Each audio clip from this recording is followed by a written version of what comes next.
Andres, we are here, yes. Okay, I'm trying to connect. Okay, so very welcome to everybody.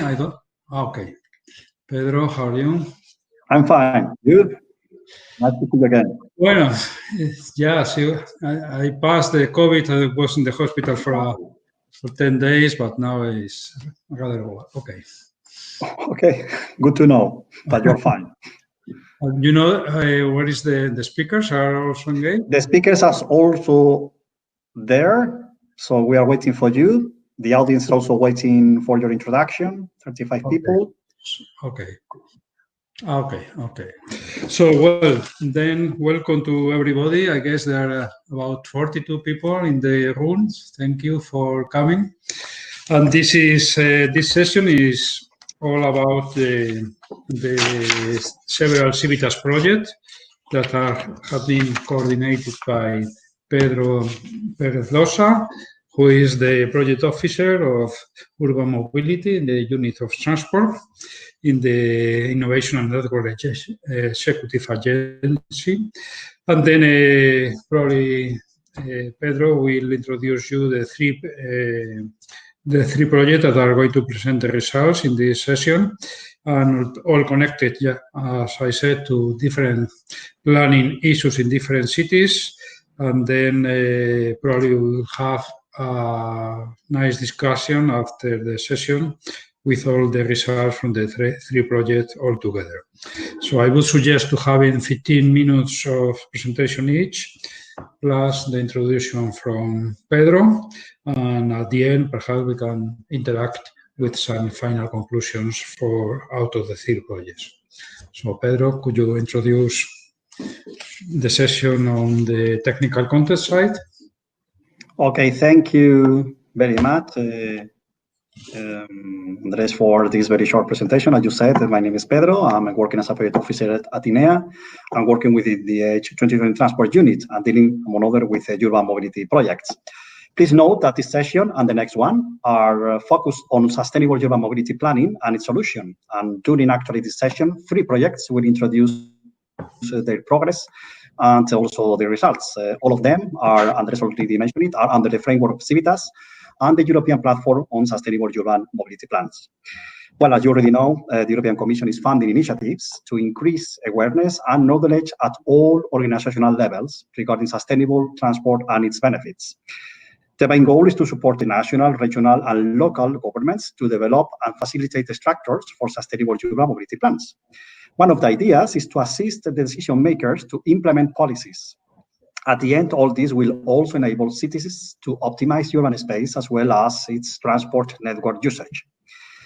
As you will see after this very short speech, there are two projects, Suites and SumUps, which are clustered and they collaborated among themselves to achieve the European Commission common goals.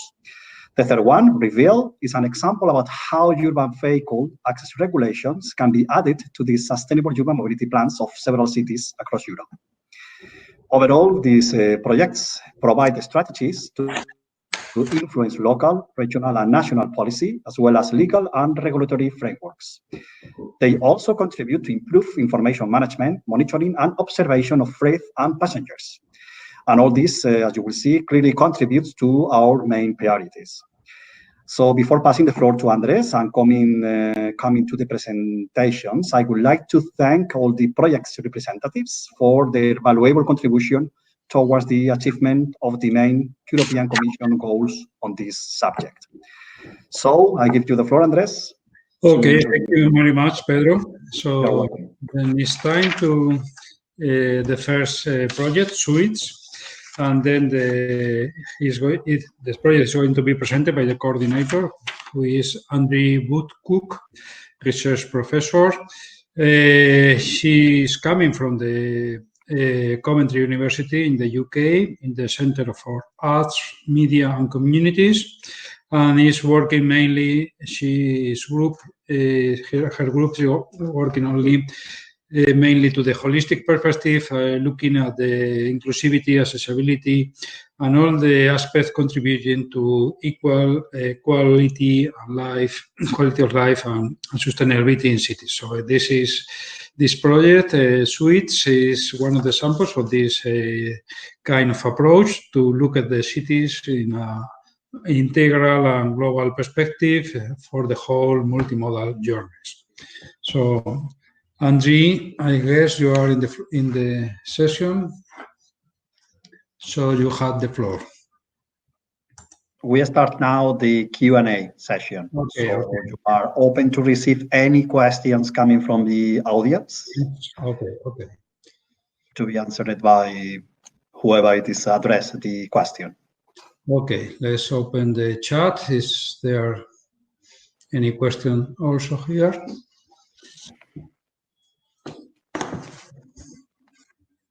Anybody have any question for any of the speakers? The thing is, the two first projects, Suites and SumUps, really are complementary because they are focusing on Civitas project, and both of them providing some kind of guidelines, either for practitioners, either for city managers, either for operators. So in that sense, there is some commonalities, particularly the tools and the formation for the learning activities and all this. So in that case, every results are framing clearly in the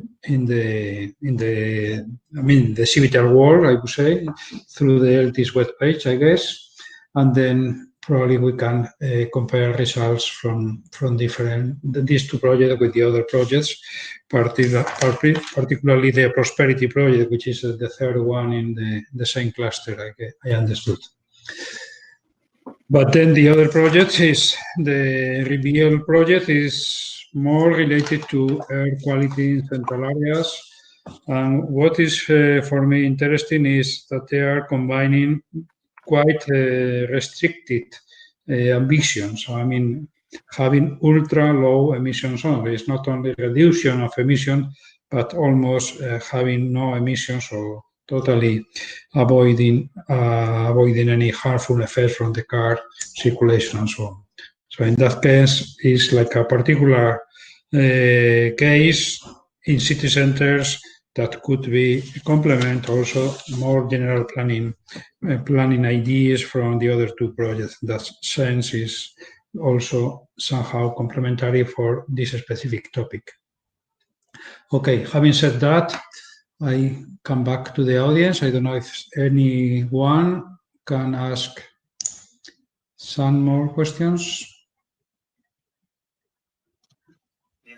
There are actually 3 questions coming from the audience. If you go to the chat, you can raise the questions and to be answered by the people concerned about that.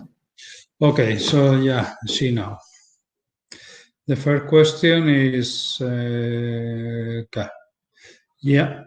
this is a question from Jan Faye. Very interesting project. Is it possible to apply experience from Reveal from one city to another, especially in the conditions, boundary conditions? There are differences. Do cities really have the capabilities to use all the interesting tools presented? So, Olaf, I guess you can answer this.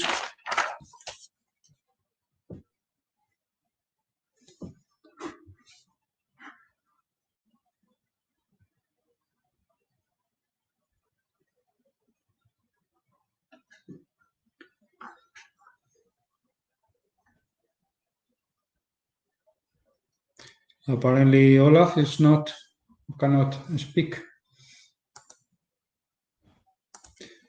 Okay, the other question is from Florencio Cuervo. Is there any plan with the regulation description of vehicles that will be allowed to enter in the protected zone? It's again for Olaf. I don't think that there is anyone answering from this project.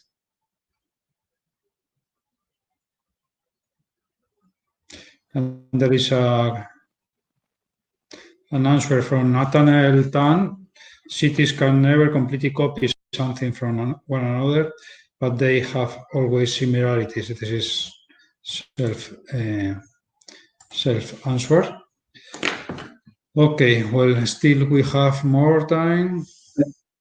Yes, Andres, maybe the question related to the cities, which is raised by Ian 5, which is do cities really have the capabilities to use all the interesting tools presented, can be answered either by Andri or by Anna.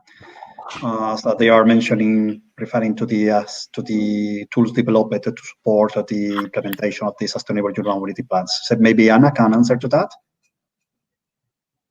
as I saw her before. Yes, I can try to answer that, because it's always this was also one of the reasons why we had so many tools developed and also implemented in Sums Up. We wanted the cities to try them out, so all this to understand whether they are helpful for the cities or they would like to improve them. So it's always complicated, of course, for the cities to use all the interesting tools presented. I'm also aware of the fact that the following projects, like Elevate, for instance, will also work with these tools and will try to match the cities and the tools. So we're doing the best we can to support the cities with what we need. That's why we also had the needs assessment to understand what kind of tools they need, what kind of support they need. So this is how we are actually working with the cities, towards the cities, to support their need for better capabilities, better skills, and better tools, of course, because they're not always, and it's as you said, it's not a copy-paste thing always. The tool in itself cannot always be transferred from one city to another just like that without any adjustments and to the local context. So it needs a lot of support and work with the cities. Okay, you mentioned that you have 328 surveying cities. Is it true? Yes. Yes. We had quite a responsive attitude from the cities. So the survey was implemented in 2017. It was concluded at the beginning of 2017.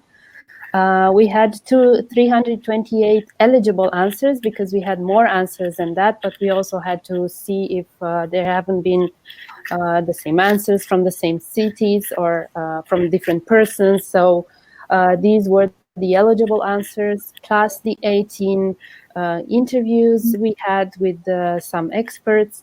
So indeed, the cities were really very reactive. They were positively involved in answering to our questions. So the number is quite true, and it also surprised us. But it helped us a lot in shaping and tailoring everything that we have developed within the project in the next years. One question in this regard, did you find many difference between, small cities, medium-sized cities, big cities in the engagement of these kind of processes? As you have seen in my presentation, we had different classes. So we worked with 5 learning programs, and we have opened the calls to different cities in terms of size, because we understood the difference in terms of small and medium-sized cities and working with big cities. They have different problems, different issues when we are talking about sustainable mobility. So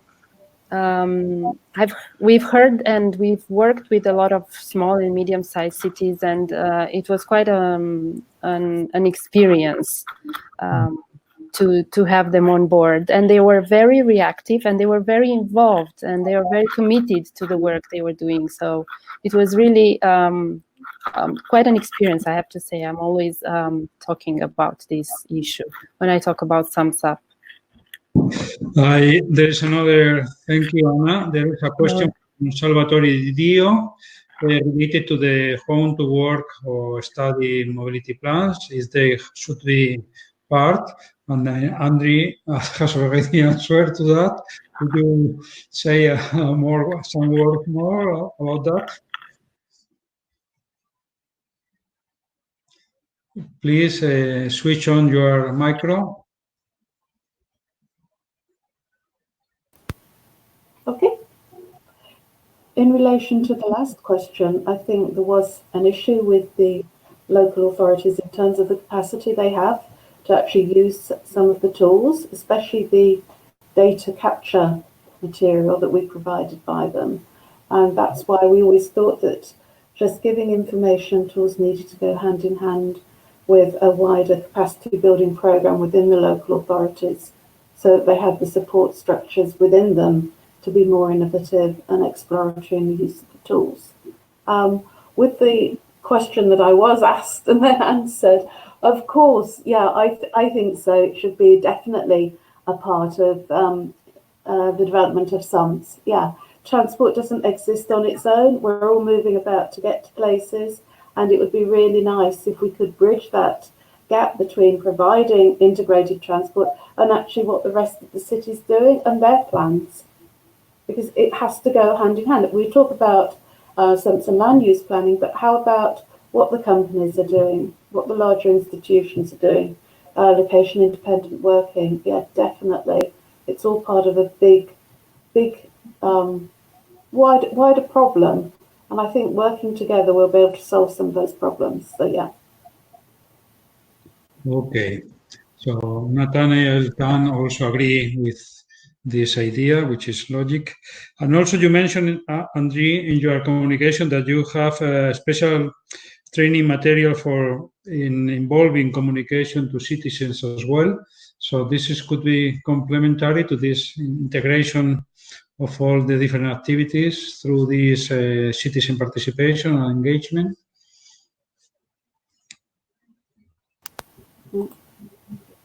Oops. So, I mean, in the two books, you have also a role for citizens to participate, to improve the plans.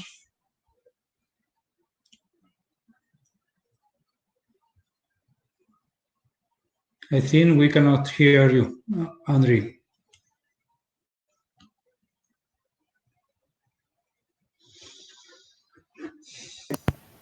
I have no idea. Can you hear me now? No. I could hear you.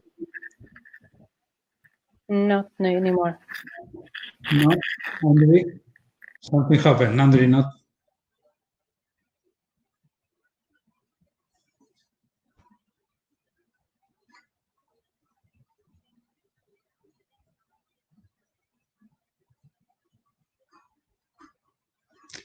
Okay, well, something.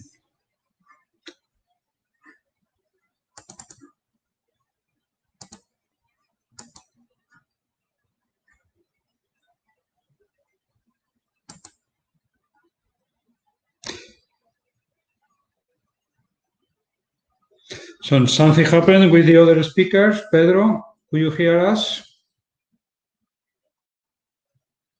Anna, up here. Something. I don't know if Pedro is. I'm still here. Okay, perfect. Thank you. Okay, well, this is. Okay, well, I don't know if Pedro could hear us. Is he want to? Pedro was required to go to the lobby, I think, for the debrief session. And Andrea has written that she will provide the link in the exhibition area. Okay, perfect. Well, then I think it's time to close and go to the lobby area and meet together with all the exhibitors and also the other partners. So thank you for all the presenters and for the nice presentation. And also I hope that all the papers have been of interest for all those attending this session. Thank you very much and see you in the session. Bye-bye.